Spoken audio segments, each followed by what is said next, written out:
आप देख रहे हैं राकेश पवार व्लॉग। शिव पार्वती विवाह की रोचक कथा। हिमालय की पावन और शांत वादियों में एक समय ऐसा भी आया जब सृष्टि की सबसे दिव्य और अलौकिक लीला घटित हुई, भगवान शिव और माता पार्वती का विवाह।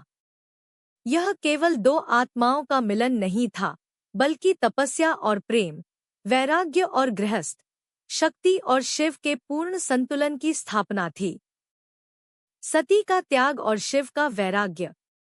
इस कथा की शुरुआत होती है माता सती से, जो राजा दक्ष की पुत्री थी।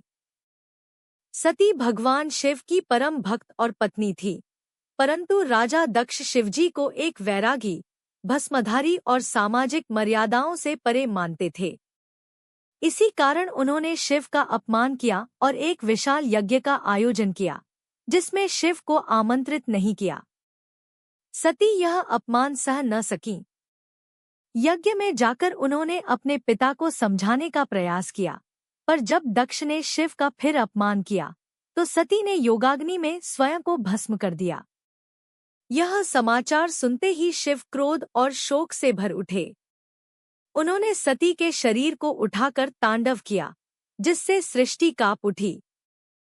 तब भगवान विष्णु ने सुदर्शन चक्र से सती के शरीर के टुकड़े कर दिए, और वे टुकड़े जहां जहां गिरे, वहां शक्तिपीठ बने। इसके बाद शिव पूर्ण वैराग्य में चले गए। वे ध्यान में लीन हो गए, संसार से विमुख। पार्वती का जन्म। सती ने पुनः माता पार्वती के रूप में जन्म लिया। वे हिमालयराज हिमवान और माता मैना की पुत्री थी। बाल्यकाल से ही पार्वती के हृदय में शिव के प्रति अनन्य प्रेम था। नारद मुनि ने एक दिन भविष्यवाणी की, हे राजन, आपकी पुत्री ही भगवान शिव की पत्नी बनेगी। यह सुनकर माता मैना हर्षित हुईं, परंतु वे जानती थी कि शिव को पाना आसान नहीं। घोर तपस्या। भगवान शिव तपस्या में लीन थे और बिना उनकी चेतना जागृत किए विवाह असंभव था। तभी असुर तारकासुर को वरदान मिला कि उसका वध केवल शिवपुत्र ही कर सकता है।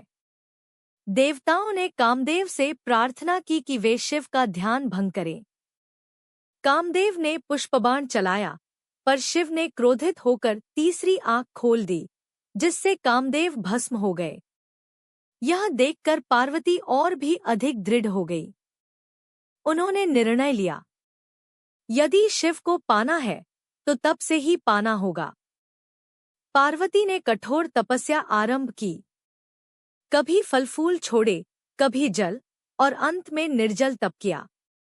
वर्षों की इस तपस्या से स्वयं शिव प्रसन्न हो उठे। शिव की परीक्षा।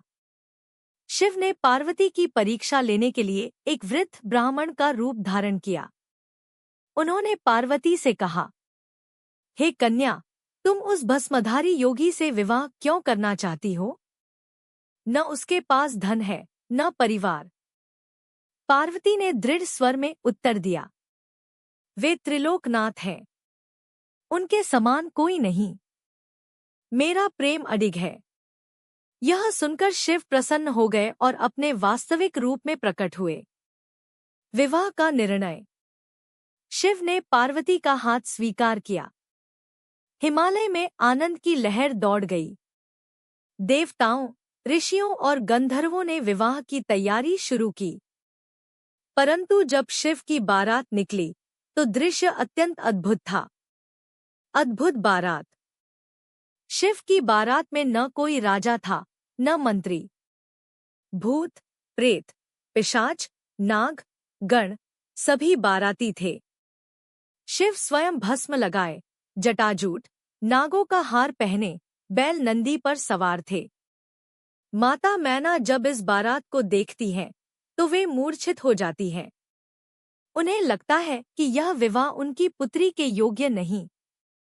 तब देवर्षि नारद और स्वयं विष्णु उन्हें समझाते हैं, माता, यही शिव हैं, सृष्टि के आधार। शिव का दिव्य रूप। माता पार्वती की प्रार्थना पर शिव अपने सौम्य और सुंदर रूप में आते हैं।